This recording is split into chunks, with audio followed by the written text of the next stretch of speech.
What it has most is torque, and torque is what will drag your ass out of the corner. It is great. I love it. Oh, that's so good. Yeah, baby.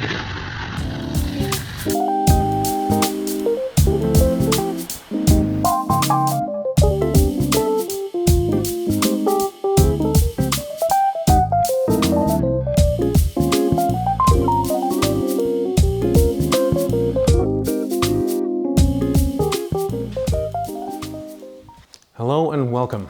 If you are not aware, this is the Dynamoto YouTube channel. That is the Dynamoto that makes the wonderful omnidirectional motorcycle stand. My name is Rolf and I run Dynamoto Europe, as perhaps you can tell from my accent, because I'm coming to you semi-live and direct from the Netherlands. Coincidentally, that is also where your stand now shipped from, should you decide to treat yourself to one of these stands. Now, if you want to know more about how a simple Dutchman like me managed to talk himself into becoming the distributor for such a premium product, there is another video that tells more about that. I'll put the link in the description. As much as I love to talk about the stand, I also want to spend some more time on this channel talking about motorbikes. In future videos, I'll try getting my hands on bikes that are a little bit more modern, more relevant. But for this video, I'll be talking to you about my motorcycles, specifically the X1 Lightning and the S1 Lightning, both Buells. Now, before we start, some quick background. I've been riding bikes for about 20 years now. Loved it, always have. As it probably is for many of you, I took one look at my dad on his motorcycle and I knew in my bones that my life would have as many motorcycles in it as I could fit and afford. I started on a Monster 620. A few years later, I graduated to a 998, and then once my wrists were sore enough, I traded that in for a Monster 1100. Now, during all this time, I had been aware of Buell, but never had the guts to try one. Probably their poor reputation for reliability had something to do with that. So I steered clear of them for a while, until, that is, an ex-girlfriend encouraged me to try one. And so I did. And so I ended up owning nearly 10 of them in a decade that would follow. And these two, the one that's outside and this one, these are the two that remain. So why, out of all of the many bikes that I have owned, have I kept these two? What makes them so good? And why should you maybe consider buying one? Go on, let's have a look.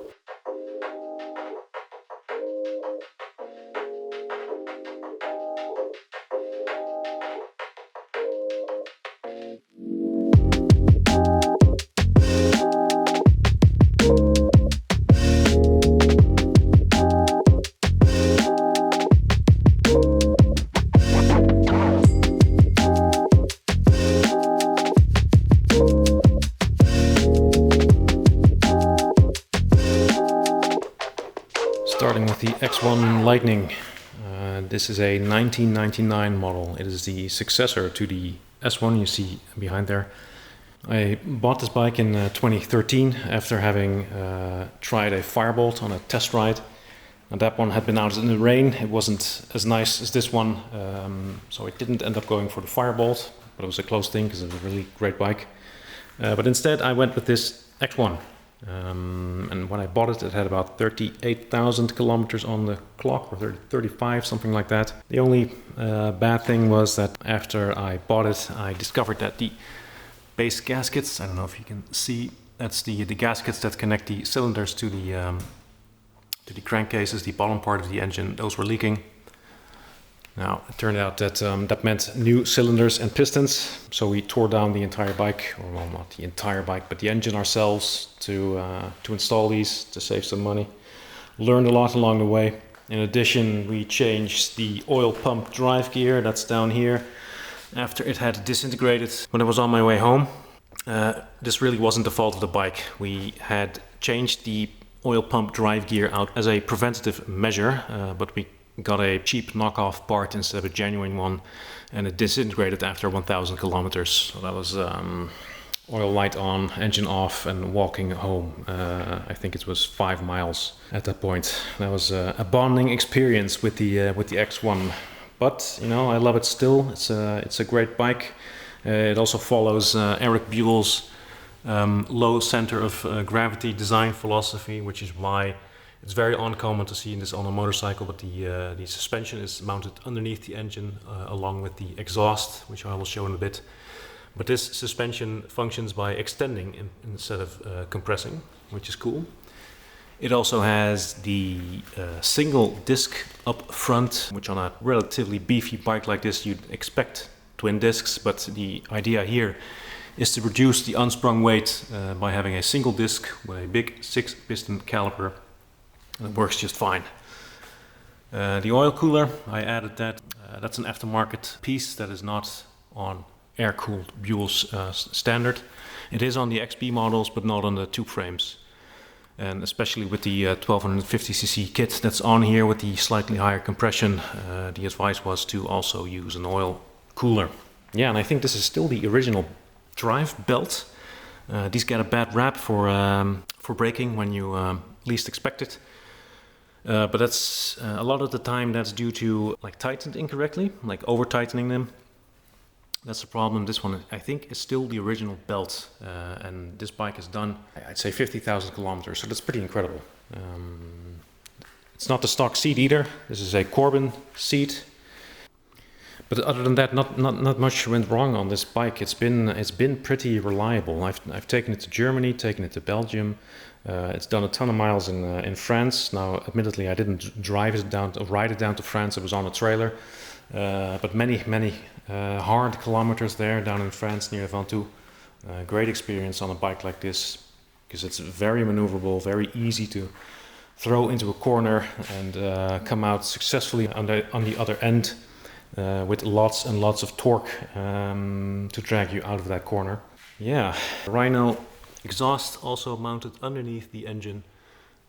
Now these are the tube frame Buells, so they still have the typical like steel, chrome moly tube frames, which like allow you to see the engine a lot better than with the XB models. A lot of the frame is in front of the engine. And I kind of like these. They're a bit less refined than the XB models, even more Spartan, but they're a bit bigger as well, I think. So it's quite a roomy place to be, this X1. You can sit on it for a long time, do long trips, and it's a fantastic bike. At the time, I also, when I first bought this one back in 2013, I also had a Monster 1100S, a Ducati, in my possession, and I'm ashamed to say that it sat in the garage for a long time while I was out cheating on it with this bike. It awakened something in me. It's the thumping V-twin stamping up and down when you're at a traffic light. It gives it a real sense of occasion. It also has the PM wheels, performance machine, aluminium wheels, a bit of extra class, nice and shiny, though I should polish them sometime. Yeah, something else that does often go wrong on this bike is this fork seal, this one. I think this one eats a lot of brake dust and it gets in there and it starts leaking again, but there's this like a plastic tool, it's called Sealmate.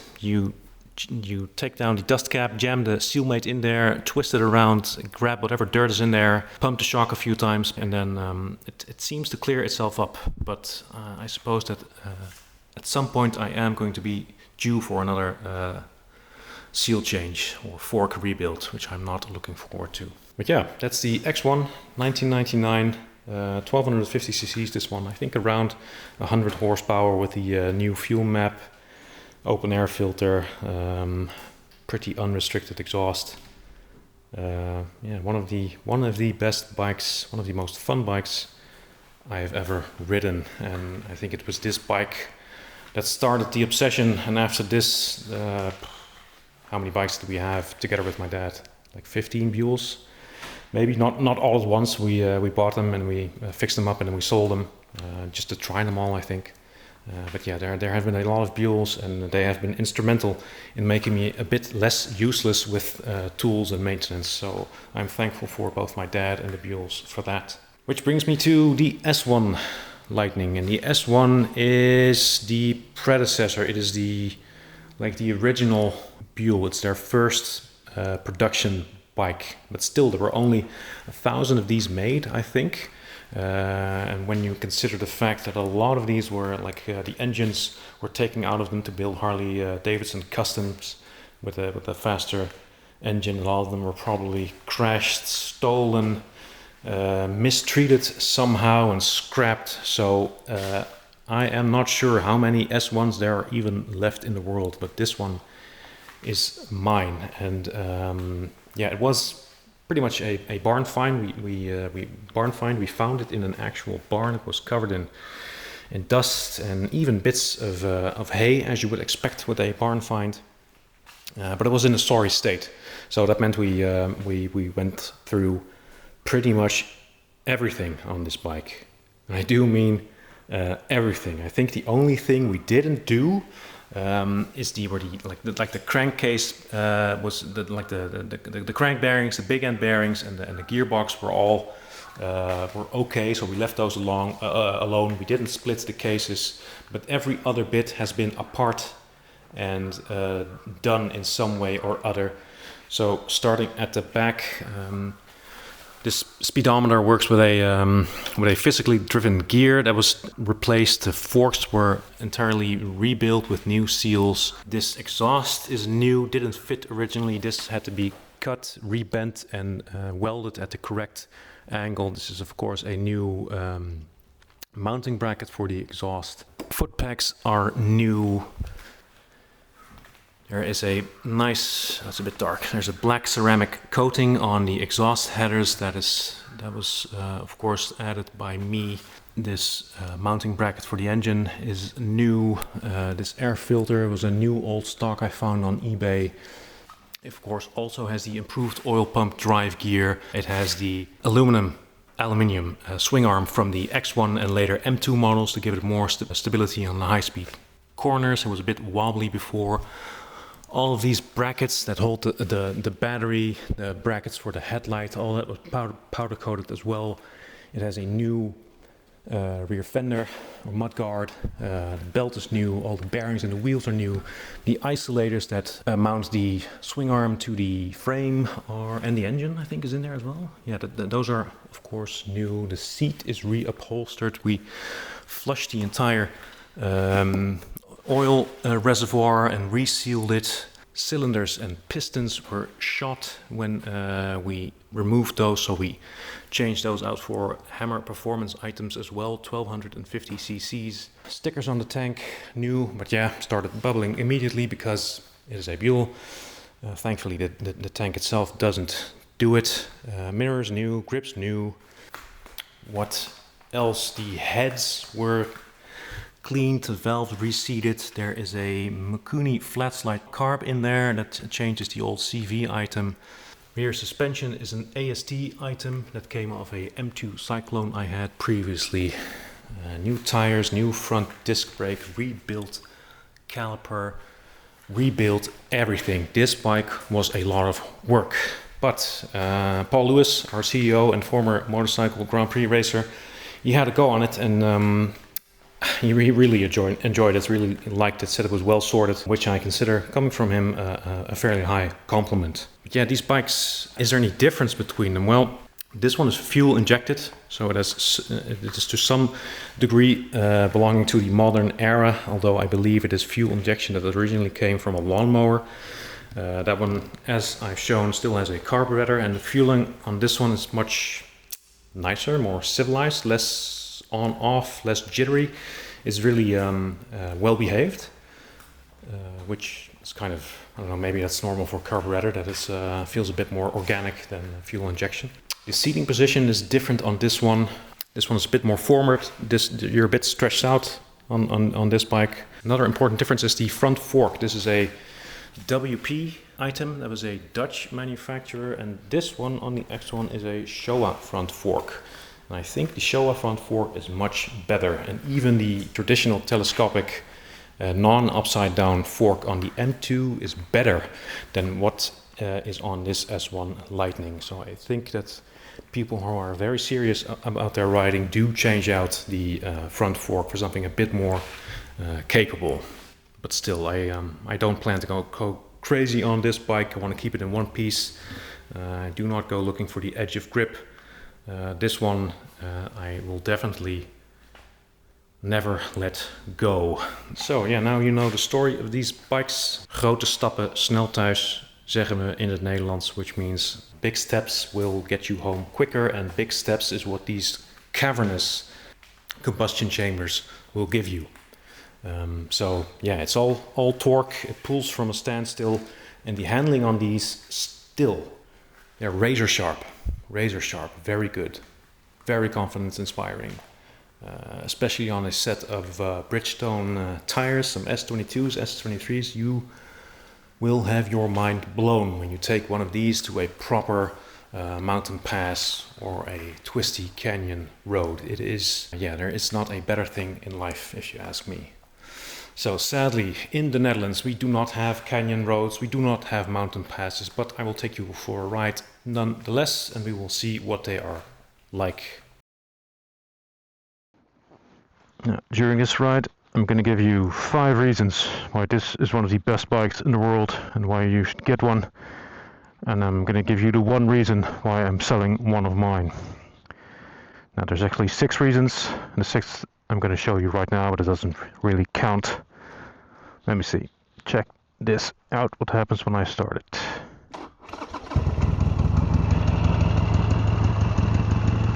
Look at the way it's shaking. It's just raring to go. It really wants to go. Even though it's walking backwards, but that's a minor detail.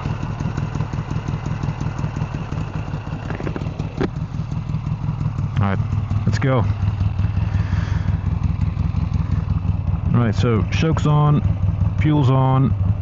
It's just going to need a couple of kilometers to warm up, and then we're going to open up the taps a little bit. But for now, let's go. We'll take it easy.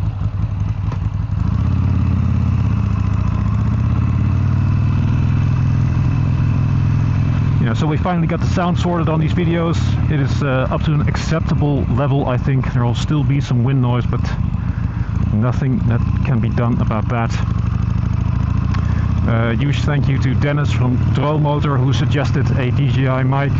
It's been working really well. So 5 reasons. 5 reasons why this is one of the, if not the best bike in the world. How can it be? Because you've never seen it on the road. Number 1, starting with number 1, is it has to be, as I cross this intersection, it has to be the Sportster engine. That is the first reason. Look, I know loud bikes are kind of out, they're kind of old news, they're going out of style. Everybody's seen the South Park episode where the Harley riders are being made fun of. That's alright, I can see why. But there's no denying that the Sportster engine sounds very, very good. There's just something about like the potato, the clippity clop. It's like it has kind of, it's very old school, very organic. It has a lot of character. So to have that kind of engine in a bike like this is a huge plus. Yeah, something else that's good about this engine, like it's very low tech, like it has just 2 valves per cylinder, it has no water cooling, it's just an oil or air cooled engine. It has a lot of displacement, so what that means is you get a lot of torque. It is not a lot of horsepower, but it has huge amounts of pulling power, and that is really what makes riding on public roads fun, because you don't need to break that many speed limits before you feel you're actually using the bike a bit.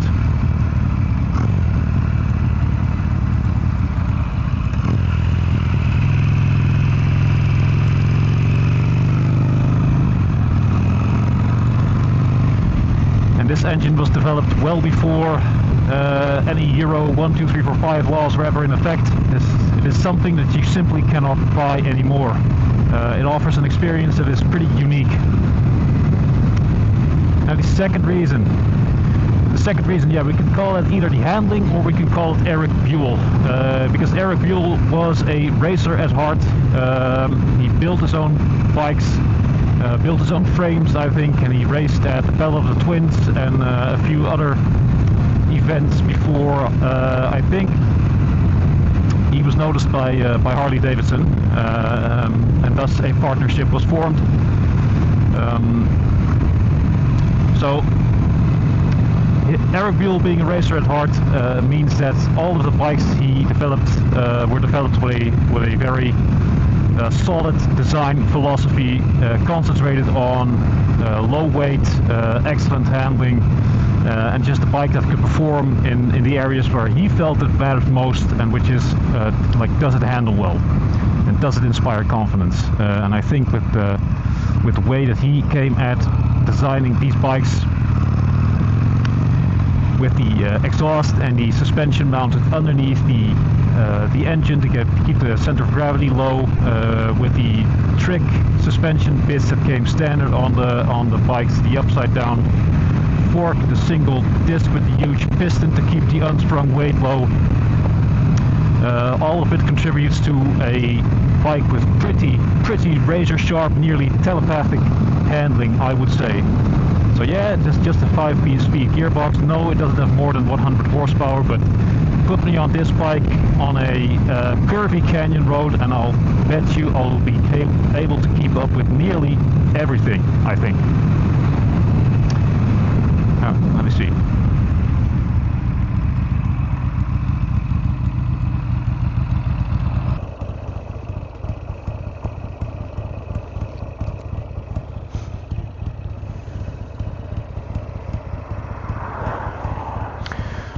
I was just checking to see if I still had my microphone in there, because it's a wireless one. Thankfully I still have it. I was afraid it flew out of my helmet, but it's still snug against the magnet I glued in there. Alright, we're good to go. So reason number 2 was the excellent handling, courtesy of Eric Buell's racing chops. So now, Eric Buell, being a racer, of course he wanted, I think, more power than the Sportster engine could ever offer. But as is often the case, if one has to work within limitations, say take James Cameron, who worked on the first Terminator film. That was basically a no-budget film, and it was only a few $1 million, which for a like science fiction production is very little money indeed. So those imposed limitations on Cameron, and I think because of those limitations he was forced to come up with creative solutions that created something unique and beautiful. It is exactly the same for this Buell. Perhaps Eric wanted to have a powerful inline 4 or a liquid-cooled V4 with well over 100 horsepower, well over 150, but what he had to work with was the Sportster platform. I think it's the Evolution engine, and that limitation, I think, created something that has no equal in the motorcycling world. To have something with this much character in a bike that handles this well, it is truly unique, and there's nothing else like it on the market. Which brings me to the third reason. This is one of the coolest bikes in the world, and that is rarity. This S1 Lightning, there were only 1,000 made. Only 1,000. And I think out of those 1,000, a lot of them were crashed, a lot of them were scrapped, and a lot of them were like pillaged for their stronger Sportster engine to put in some kind of custom chopper project. So how many of these are even left, I have no idea. So they're very rare indeed. I go out on this bike pretty often. It turns a lot of heads and no one knows what it is. I've never seen another one in the wild either. Let's take this on ramp for a second.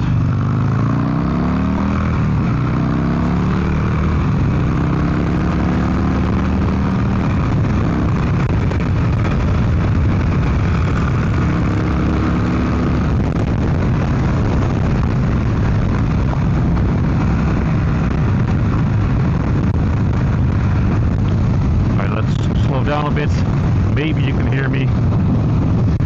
This highway wind noise must be killing the audio recording, but no matter. Yeah, this is a very rare bike, which brings me to the fourth reason. We are up to reason number 4. The fourth reason is the sense of occasion this bike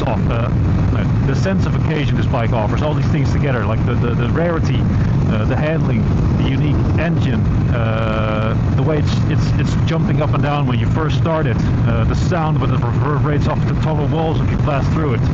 It has an enormous sense of occasion. This is a very unique bike, and it's, with all respect to the Hondas and the Yamahas and the BMWs that start on the button every time, this does offer something truly unique.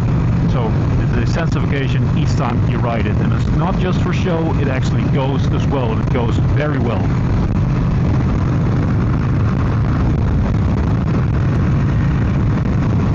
As I'm looking directly into the sun here, just take this off ramp, I'll be able to talk to you again.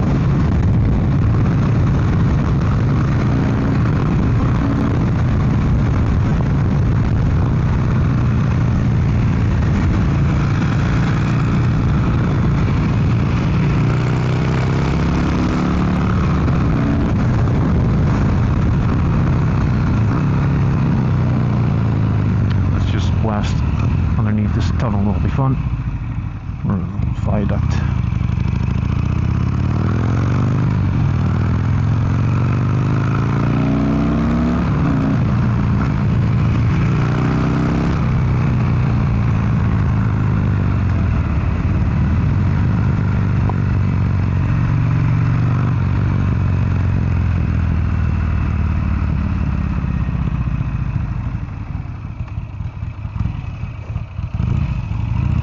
This thing has a huge turning circle, so make sure you have room. All right.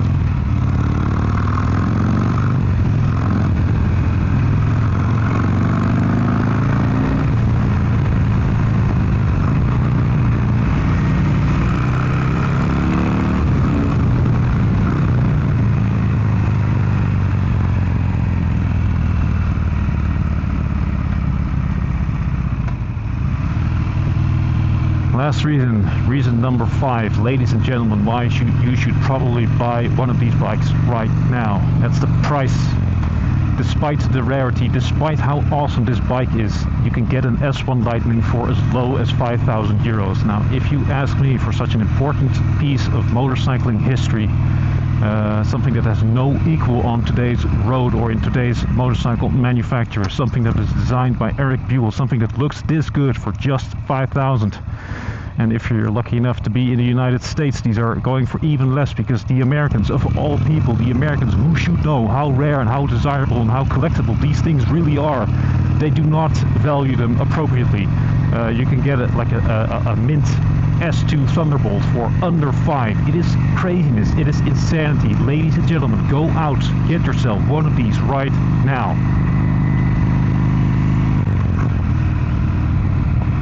Right now. So, having said all of that, what is the one reason why I am actually considering selling one of my own despite my love for them? Well, ladies and gentlemen, dear viewers, that is because of a problem you are all no doubt familiar with. The ideal number of bikes is always N+1, where the N is the current number of bikes you own. However, I'm not made of money, so if I want to buy something else, one of my current motorcycles must go. And I think because of the rarity of the S1, it has to be the X1, though it is not unlike picking which one of your kids you love the most. Can't do it. But sometimes hard decisions have to be made. And a Multistrada V2 also looks mighty attractive. For sure. Alright. Wop. Wop. Yeah, this thing is fun. This thing is a lot of fun, and it sounds very good. Alright, this is our exit. I'm gonna leave you guys here, and yeah, let me know what other bikes you want me to ride. Because I want to do some more modern stuff as well, stuff that's actually still in a showroom and does not belong in a museum. Thank you guys, see you later.